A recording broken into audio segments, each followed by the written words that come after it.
हर प्रकार से।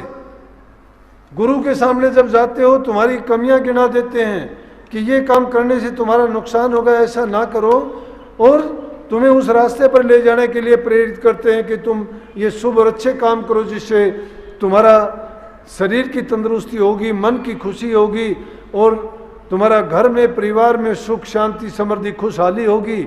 और जब अच्छा व्यवहार, अच्छा बर्ताव और अच्छे काम करोगे, मन में खुशी होगी, वहीं पर शांति और संतोष होगा, धैर्य होगा।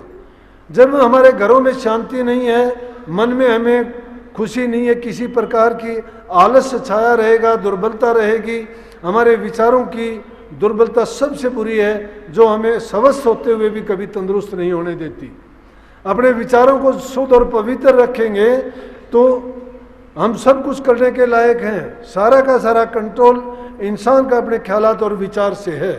जिसके जो ख्यालात और विचार हैं वैसा ही उसका जीवन है। लेकिन ये ना सोचो कि बुरे काम जो करते हैं उनको कभी सुख मिलेगा, नहीं मिलेगा। अभी मिलता है शायद, वो उनको भ्रम है कि ऐसा करने से मेरा कुछ नहीं होता, तो आगे मेरा क्या होगा क्या नहीं होगा किसने देखा। लेकिन वो देखने के लिए जो समझवान हैं, जो इस बात को जानते हैं, या विचार है जिनके ज्ञान बुद्धि है, वो जानते हैं उनके साथ क्या होने वाला है। इसीलिए संतों ने उसके लिए नाम का इजाद किया, वो नाम बताया। उस नाम में क्या है कि प्रभु से मिलने का तरीका है, वो है नाम। और वो कैसे मिलेगा? करनी करने से, और कोई दूसरा उसके लिए रास्ता नहीं है। और वो करनी क्या है? आंतरिक मन से करनी की जाएगी। बाहरी रूप से शुभ कर्म करोगे, उन शुभ कर्म करने के लिए जितनी बुराइयां हैं उनका त्याग करो। आप बुरी चीज़ों का सेवन ना करो। जैसे कि नाम की दीक्षा देते वक्त हम कहते हैं कि कोई नशा ना करो किसी प्रकार का, कोई मांस मिट्टी अंडे ना खाओ, कोई चोरी और ये चीज़ ना करो। जब इन चीज़ों की पाबंदी लगा दी गई आपके लिए तो क्या होगा कि अच्छा ही रहेगा करने के लिए, बुरी चीज़ें तो सारी खत्म होगी। एक आदमी अगर एक लत का गुलाम हो जाता है वो नहीं छूटती उससे, और वही चीज़ उसको बर्बाद करके रखती है। क्योंकि रोज़ाना आने वाले 5-4 केस रोज़ाना ऐसे आते हैं। कोई शराब का गुलाम है, शराब की एक चीज़ की गुलामी होने से सब दोष इंसान में आ जाते हैं। वो झूठा भी हो जाएगा, वो चोर भी हो जाएगा, वो धोखेबाज भी हो जाएगा। हर प्रकार के जितने भी ऐब हैं वो उस शराब पीने वाले में आ जाएंगे।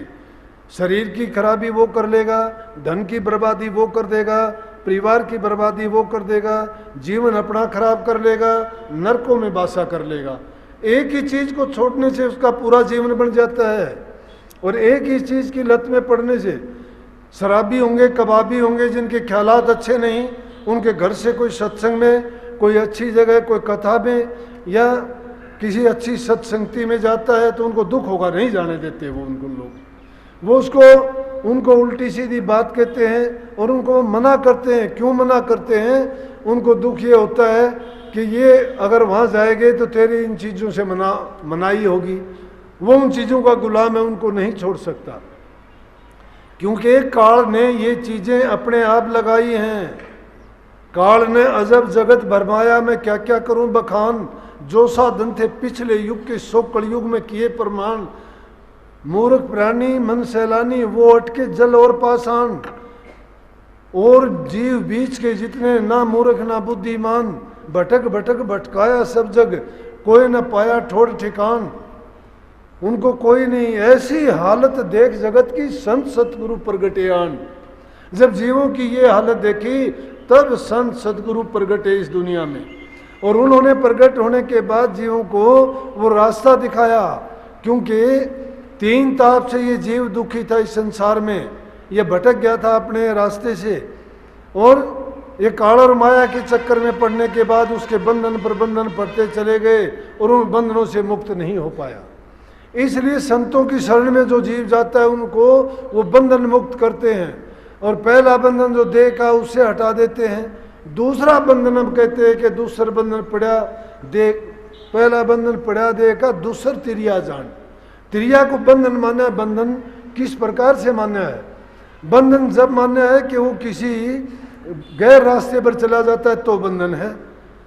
अगर सही रास्ते पे जाता है तो बंधन नहीं है।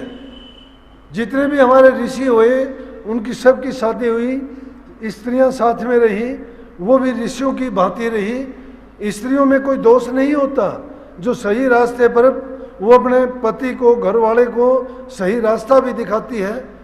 बल्कि धर्म कर्म में इंसान से ज़्यादा वृत्ति होती औरतों की है। लेकिन अगर कोई उसको काम वासना की दृष्टि से देखता है, उसको छोड़ने के लिए ये कहा है कि उनके लिए वो बंधन बन जाता है, नहीं तो बंधन नहीं है। ये तो एक गाड़ी के दो पहिए हैं, अगर दोनों पहिए ठीक चलते हैं तो गाड़ी आराम से चलती है। घर गृहस्थी में संत मत ने इसीलिए इसको बताया है कि घर में रहो, कमा के खाओ, पर धन पर तिरिया से ने न लगाओ। जो घर में रहते हैं, अपनी मेहनत करके कमा के खाते हैं, और दूसरी स्त्री को, दूसरी के चीज़ों को कुदृष्टि से नहीं देखते, बदनीति से नहीं देखते, जो अपनी नीति और सिद्धांत पर चलते हैं, ईमानदारी और सच्चाई से काम करते हैं, जो गुरु की आज्ञा में बरतते हैं और गुरु के वचन को मंत्र मान के रखते हैं। इसीलिए गुरु आज्ञा में जो बरतते हैं, सिरोधार्य करते हैं, उनको कभी किसी प्रकार का धोखा नहीं होता। और मैंने तो बताऊं, ये बातें साक्षात देखी हैं, अनेकों बात ऐसी बता सकता हूं कि गुरु से द्रोह और घात जो रखता है वो आदमी कभी नहीं बचता। चाहे वो कितना ही चालाकी करो, कितनी होशियारी करो, कितना बुद्धिमान हो और कितना ही उसको ज्ञानवान हो जाए, और कितना ही वो ये कहता फिरे कि मैं अभ्यास करता हूँ, नाम जपता हूँ, गुरु का प्यारा हूँ, सेवा करता हूँ, उसकी सब की सब ये चीज़ें मिथ्या हो जाती हैं। कितना भी वो कुछ भी कर लो, गुरु वचन को जो त्याग देता है, गुरु वचन को त्यागे दुख पावे पाते लागे, जानन सारद शेष गुरु की माया। गुरु का उपदेश जो मान लेता है, चाहे वो कैसा भी लगता है, देखने में लगता है कि ये मेरे लिए हानिकारक है, नुकसानदेह है, या मेरा इसमें फायदा नहीं है, लेकिन ये कभी सोचो तक नहीं। गुरु जो भी वचन करता है तुम्हारे ही फायदे के लिए करता है। गुरु का अपना स्वार्थ नहीं, भक्ति निस्वार्थ है, निस्वार्थ, जिसमें किसी का कोई स्वार्थ नहीं होता। अगर गुरु ही स्वार्थ की बात करेगा तो शिष्य कहाँ है?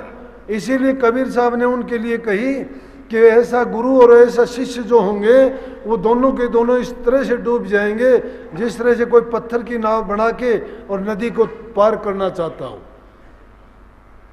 वो दोनों के दोनों अगर पत्थर की नाव पर बैठ के कोई तैरना चाहे, तैर थोड़ा सकता है, वो तो बीच में जाके दोनों डूब जाएंगे। तो गुरु के दिल में भी अगर धोखा है तो फिर शिष्य को क्या तो सच्चाई बताएगा, और शिष्य उसको मान के अपना क्या कल्याण करेगा। इन सारी बातों का कहने का तात्पर्य यह है कि जब तक हमारा जीवन अच्छा नहीं है, जब तक हमारे विचार शुद्ध नहीं हैं, जब तक हम किन्हीं बुराइयों में फंसे हुए हैं, हमारे घरों में प्यार प्रेम नहीं है, जब तक हम अपने माँ बाप बूढ़े बुजुर्ग की इज्जत नहीं करते, उनकी बात सुनते नहीं हैं, जबान में हमारी रस नहीं है, मीठे नहीं है, किसी को अपनी जबान से ऐसा वैसा बोल के कष्ट देते हैं, दुख देते हैं, दिल दुखाते हैं उनका। जबान से किसी का दिल ना दुखाओ, मीठा बोलो, अच्छा बोलो, तो जिससे उनको भी शांति मिले और आपको भी किसी प्रकार का दुख ना हो। किसी से धोखा, छल कपट, बेईमानी ना करो। अपनी हक हलाल ईमानदारी की कमाई जो करता है, ये सारे के सारे सद्गुण हैं। ये जिसमें आ जाते हैं, क्या कहना है उसका। फिर आप नाम का सिमरण करके देखो, आप तो वो फिर कबीर साहब ने उन्हीं लोगों के लिए तो कही कि घर बैठे बनो फकीर, मन मार सूरत को डांटो। मन को मारने का ये मन की खेल की चीज है सारी। मन जिन चीजों को चाहता है वही चीज हम करते जाते हैं। लेकिन गुरु क्या कहता है? गुरु कहता है मन नहीं, मन को पीठ दे दो, गुरु को मुख दिखाओ। मन के तो तुम सन्मुख ना जाओ कभी भी, गुरु के सन्मुख जाओ, मन को पीठ दिखा दो। जो मन को पीठ दिखा देता है वो गुरुमुख बन जाता है, लेकिन जो मन के कहे में चलता है वो मनमुख हो जाता है, और मनमुख कभी भी अपना अच्छा नहीं कर सकता।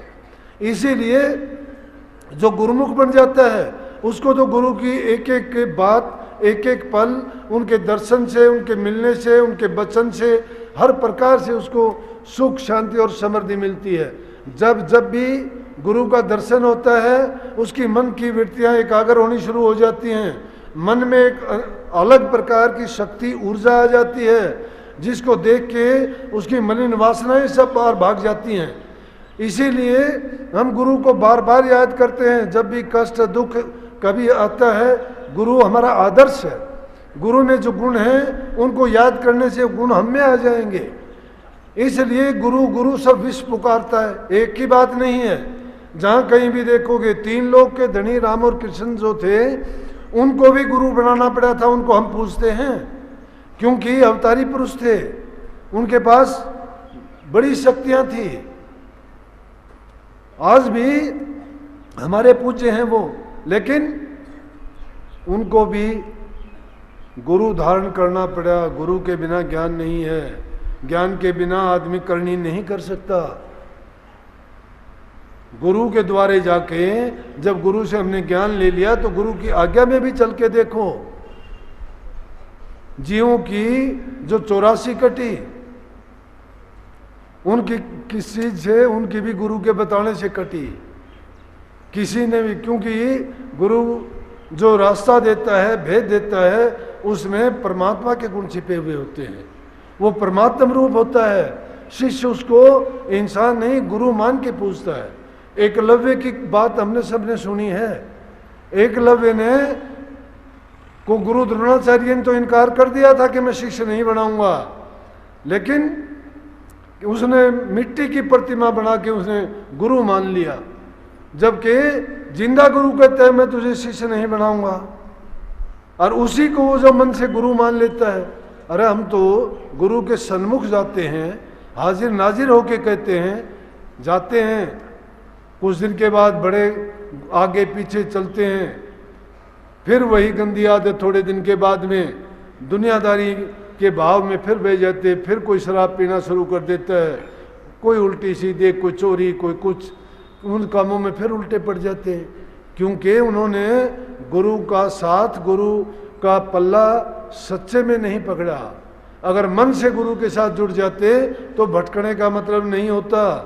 चाहे कुछ भी आ जाता, बुरा होता, भला होता, कितनी भी विपत्ति आपत्ति, कितने भी कष्ट और दुख आते, गुरुमुखों की अगर कहानी सुनोगे, ऐसे ऐसे दुख आए, लेकिन उन्होंने फिर भी ये कह दिया, अपने लड़के तक चीर के रख दिए, उनकी गर्दन तक उतार के रख दी गुरु की बात के लिए। लेकिन गुरु थे वो उनके लिए। आज अगर ऐसा कर दोगे, ऐसा नहीं होगा, क्योंकि ना तो वो गुरु ऐसे हैं और ना ही हम शिष्य ऐसे हैं। हमारा नाता मन से नहीं जुड़ा।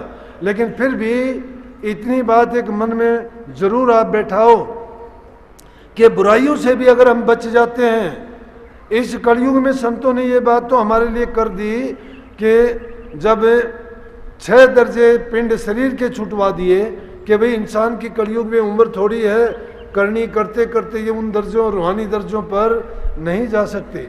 इसलिए छोटा रास्ता बनाया कि रूह की बैठक जहाँ है 7वें दर्जे पर, उस दर्जे से ही आगे के लिए रास्ता बता दिया और नीचे के स्थान छुटवा दिए। लेकिन मैं अब इस युग की बात और बताता हूँ कि सच्चे मन से अगर आप नाम का सुमरण भी सही तरीके से कर लोगे तो भी आपको उन मंडलों में भी जाने की जरूरत नहीं, कल्याण निश्चित रूप से होगा। ये बात मैं क्यों कहता हूँ, सुनो, कि नाम के सुमरण से ही हमारा कल्याण हो जाएगा। राजा जनक ने एक घड़ी के सुमरण से ही नरक को खाली कर दिया था। लेकिन हम तो कहते हैं कि हम 2-2 घंटे ध्यान में लगाते हैं, हम कहते हैं कि नाम का सुमरण करते हैं, आप कहते हो हम गुरु को कभी भूलते ही नहीं। लेकिन काम, कारोबार, हिसाब किताब जब देखते हैं, वृत्ति हमारी किन चीज़ों में, अच्छे काम वालों की तो कभी जिक्र नहीं, जो बुरा करता है उनकी हमेशा चर्चा रहती है। अरे जब बुरे आदमी का, बुरी बातों का हमें स्मरण रहता है तो उनका चिंतन करते, नाम कहाँ है? नाम का अगर वह, संतों ने तो ये सीधी बात कही है कि तुझे पराई क्या पड़ी तो अपनी आप न मेड़। कबीर साहब ने तो यहाँ तक कई शिक्षा देने के लिए कहने लगे, पूछने लगे कि आप इसी गंदी बस्ती में रहते हो।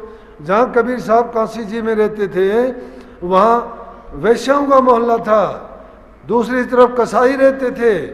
कबीर चौरा जहाँ है वो काशी में, और काशी जो है जीवों को त्यारने वाली थी। कहते थे काशी में जो शरीर पूरा करता था सीधा स्वर्ग में जाता था वो। तो लोग कहने लगे कि कबीर साहब रात दिन आप इकतारा बजाते हो, उपदेश करते हो, सत्संग सुनाते हो, वाणी रात दिन यहाँ करते रहते हो, क्या आपका फायदा यहाँ करने से? बोले क्यों भाई? बोले एक तरफ वैश्याएं हैं, एक तरफ ये गड़कटिए कसाई बैठे हैं, फिर क्या फायदा आपका करने से? कहने लगे कबीरा तेरी झोपड़ी गड़कटियन के पास अपनी अपनी करनी जाएंगे, तू क्यों भया उदास? अरे कहने का मतलब लोग अपनी करनी जाएंगे। जब गंदे मंदे बुरे करने वालों को, खोटे कर्म करने वालों का हम जिक्र करते हैं, बात करते हैं, मैं तो कहता हूं कि उनका ख्याल आते ही हमारे विचार बदलने शुरू हो जाते हैं। कोई भी बात अगर किसी भी बुरे आदमी का या किसी ने कोई बुरा कर्म करते देखा है, उस आदमी का ख्याल आते ही उसका वो कर्म याद आता है, वो चीज़ नहीं, उसके प्रति नफरत पैदा हो जाती है दिल में। इसीलिए बुरी चीज़ को कभी अपनी दृष्टि ना दो। 3 चीज़ों की जो शुद्धि के लिए संतों ने बताई ना, दृष्टि की शुद्धि है कि बुरी चीज़ पर दृष्टि ना डालो, कानों की शुद्धि है बुरे वचन को कभी मत ना सुनो, जबान का है कभी बुरी वचन अपनी जबान से उच्चारण ना करो। ये 3 बंद लगाने के लिए कहा। 3 बंद दुनियादारी के 2 बंद ये हैं कि दुनिया किसी को बुरा जबान से मत बोलो, आंखों से कोई बुरा ना सुनो, और कानों से बुरा ना सुनो और आंखों से बुरा ना देखो। और अंतर में जब जाओगे तो यही तीनों चीज एक आपको नई ऊर्जा और शक्ति देंगे। क्यों? कि शक्ति का सबसे ज्यादा विनाश इन 3 ही ज्ञान इंद्रियों के द्वारा हम करते हैं। आंखों से देख के जो हमारी सोच विचार ख्यालात, जो मन बुद्धि चित्त की बैठक होती है, वो चीज़ उनको सौंपी जाती है। वो फिर उसके बारे में सोच विचार तर्क वितर्क ज्ञान विवेक लड़ा के फैसला करते हैं कि ये क्या चीज़ थी, इसका परिणाम क्या होगा, बुरा होगा भला होगा। अगर बुरा होगा तो उसके बारे में आगे से आगे सोचते क्या बुरा होगा कैसा होगा। तो अब बुरी चीज़ को सोचते हैं तो हमारा मन, हमारा ख्याल, हमारा बुद्धि, हमारा ज्ञान विवेक तो उसमें हो गया। बुरा वचन सुनते हैं, इसी तरह से वो भी संदेश वहीं देगा कि दुनिया किसी को बुरा जबान से मत बोलो, आंखों से कोई बुरा ना सुनो और कानों से बुरा ना सुनो और आंखों से बुरा ना देखो। और अंतर में जब जाओगे तो यही तीनों चीज एक आपको नई ऊर्जा और शक्ति देंगे। क्यों? कि शक्ति का सबसे ज्यादा विनाश इन 3 ही ज्ञान इंद्रियों के द्वारा हम करते हैं। आंखों से देख के जो हमारी सोच विचार ख्यालात, जो मन बुद्धि चित्त की बैठक होती है, वो चीज़ उनको सौंपी जाती है। वो फिर उसके बारे में सोच विचार तर्क वितर्क ज्ञान विवेक लड़ा के फैसला करते हैं कि ये क्या चीज़ थी, इसका परिणाम क्या होगा, बुरा होगा भला होगा। अगर बुरा होगा तो उसके बारे में आगे से आगे सोचते क्या बुरा होगा कैसा होगा। तो अब बुरी चीज़ को सोचते हैं तो हमारा मन, हमारा ख्याल, हमारा बुद्धि, हमारा ज्ञान विवेक तो उसमें हो गया। बुरा वचन सुनते हैं, इसी तरह से वो भी संदेश वहीं देगा। जब उनकी पूरी बैठक बैठती है उसमें डिसीजन होता है, ये मन बुद्धि चित्त की अहंकार की, इन 4 चीज की बैठक में कोई भी संदेश जाता है उसमें फैसला होता है। लेकिन उनमें सबसे मजबूत कौन है? मन है। वो क्यों है? क्यों? काल का एजेंट है। वो काल पुरुष ने अपना एजेंट बना के हर जीव के अंदर बैठा रखा है, इसीलिए जो वो काम करता है। तो संत सदगुरु जो इस युग में आके प्रगटे, उनने जीवों को जो संदेश दिया, उन्होंने सबसे पहला वार किस पर किया? कि मन पे किया। कहते हैं साधो मन है बड़ा जालिम, आज जिसका पड़ा है इससे वास्ता उसको है मालूम। इसलिए इस मन को काबू करो, मन में कभी भी बुरे ख्याल ना आने दो, मन जो कहता हो ना करो, मन को पिंजरे में भी बंद ना करो, क्योंकि मन सारे काम करता है। लेकिन इस मन को अच्छे काम करने के लिए प्रेरित करो, अच्छे काम करने के अंदर इसको लगाओ, अच्छी चीज़ों की ओर इसको बढ़ाओ। जब यही मन अच्छे कामों में लग जाएगा तो ये उसकी ओर से बुराई की तरफ से, काल की तरफ से ये छूट जाएगा और वो सारी की सारी शक्ति अच्छे ख्यालात को देगा। अब मन चंगा तो कठौती में गंगा। मन ही हमारा अच्छा नहीं है, मन में विचार ही अच्छे नहीं होते हैं, तो लाख भजन करो, लाख सुमन करो, बैठ के देख लेना, 2 मिनट भी बैठ जाओ तो मन टिकना ही नहीं देता, नहीं बैठने देता। लाख कोशिश करोगे, मन कहेगा उसी टाइम उठ के चल दोगे। थोड़ी आवाज़ कान में आ जाएगी, क्या शोर है, भजन नहीं, शोर को सुनने के लिए जाओगे। ऐसा ही होता है ना, जब भी ख्यालात हमारे मन में गया ये हमें उठा देता है। लेकिन घेर फेर के जब मन को अंदर लेके जाते हैं, अपने ख्यालात को एकत्रित करते हैं, कहाँ करेंगे? गुरु के रूप में। जब गुरु का रूप हमारी आंखों के सामने होगा और उसमें अपने विचारों को जोड़ देंगे, एकाग्रचित उसमें कर देंगे, तो हमें वहाँ न रूह रहेगी, न शब्द है, न सूरत है, एक ही चीज रहेगी बस, सुबह सूरत शब्द। जो स्वामी जी महाराज ने कही कि दोनों अनुभव रूपा, तू तो पड़ा भ्रम के कूपा। अगर इन चीज़ों को किसी रूप में हम व्याख्या करते हैं, कोई जिक्र करते हैं या इनके बारे में और कुछ कहते हैं, गलत है। ये चीज़ें सिर्फ अनुभव की जाती है, ना जबान से बताई जाएंगी, ना उनका ये समझाया जाएगा कि क्या परिणाम और कैसा होगा। परिणाम तो इंसान को खुद को मिलेगा, जो उसको पालेगा उसको अंदर से शांति मिल जाएगी, धैर्य आ जाएगा और आत्म साक्षात्कार हो जाएगा। इसीलिए उनको इनलाइटेंड वन कहा, उनको ज्ञानवान कहा, उनको बुद्धिमान कहा। महात्मा बुद्ध का नाम बुद्ध नहीं था। जब वो अंदर से प्रकाशित हो गए तो उनको जब बुद्ध कहा। बुद्ध का मान जिसको बुद्धि हो गई, ज्ञान हो गया, समझ आ गई। तो जिसने अंदर में अपने आप को अनुभव कर लिया, जिसने साक्षात्कार कर लिया उसका, तो उसको यूँ समझो कि बताने की, दिखाने की, कहने की ना तो उसके पास कोई मिसाल है, कुछ बता ही नहीं सकता। जो भी चीज़ आप महसूस करते हो नहीं बता सकते, अनुभव है वो, प्रमाणिक उसका कोई नहीं है दुनिया में। संतों ने भी उसको गूंगे का गुड़ कह के भाग दिया। उन्होंने क्या कहा कि वो तो ऐसा है जिस प्रकार से गूंगा गुड़ खागा, बखान क्या करेगा उसको, ना लिखने में आता, ना पढ़ने में आता, ना जबान से कहने में आता। जो चीज़ें आती हैं वो वर्णात्मक हैं, वो हमारी ज्ञान और बुद्धि की चीज़ हैं। लेकिन वो चीज़ तो इन तीनों चीज़ों से परे है, जिसको हम कहते हैं ना कि वो तीन लोग से परे चौथे लोग की चीज़। कौन सा चौथा लोग है? ना तो शारीरिक की है, ना वो मानसिक की है, ना वो आत्मिक की। शारीरिक, मानसिक, आत्मिक तीनों चीज़ों से जो आगे है वो चौथा लोक है, वो चौथा पद है। और वहाँ की चीज़ होगी, शरीर की हो तो हम बता दें, सब जानते हैं, दुख, दर्द, तकलीफ, खुशी जो शरीर में होंगे बता देंगे। मन की भी बता देंगे, हमारे ख्यालात बुरे हैं, अच्छे हैं, कैसे हैं। रूह की बात भी बता देंगे थोड़ी बहुत। लेकिन उससे परे की जो बात अनुभव की जाती है उसको कहाँ से बताएंगे? वो बताने लायक है ही नहीं, क्योंकि ये बताने की चीज़ें सिर्फ शरीर तक ही सीमित थी। जबान शरीर की है, आँख शरीर की हैं, हाथ शरीर के हैं, ज्ञानेंद्रिय और कर्मेंद्रिय सिर्फ शरीर की हैं। लेकिन वो शरीर से अंदर की बात बहुत दूर की चीज़ है। इसलिए उसका अनुभव करने के लिए मैंने कहा कि सुमरण मात्र भी करो, लेकिन सुमरण भी किस प्रकार का करो? सुमरण करते वक्त निष्काम भाव से करो, कोई भाव नहीं होना चाहिए। आप कहोगे निष्काम? हाँ, निष्काम भाव से। अगर आपके ख्यालात में है कि मुझे मुक्ति मिले नाम का सुमरण करने से, गलत है, ना मांगो मुक्ति। अगर आपको है कि मुझे सुख मिले, शांति मिले, नहीं मांगो। सुख, शांति, खुशी मांगने की जरूरत नहीं है। धन, दौलत, नौकरी ना मांगो, कुछ भी ना मांगो, वो निष्काम है। और वो है कौन सा? ये त्रिगुणात्मक सुमरण है। इसमें ये रजोगुणी सुमरण है। अगर ये रजोगुणी सुमरण में तुम क्या चाहते हो? तुम्हारे हित की, भलाई की, अच्छाई की, शरीर की खुशी की बात चाहते हो।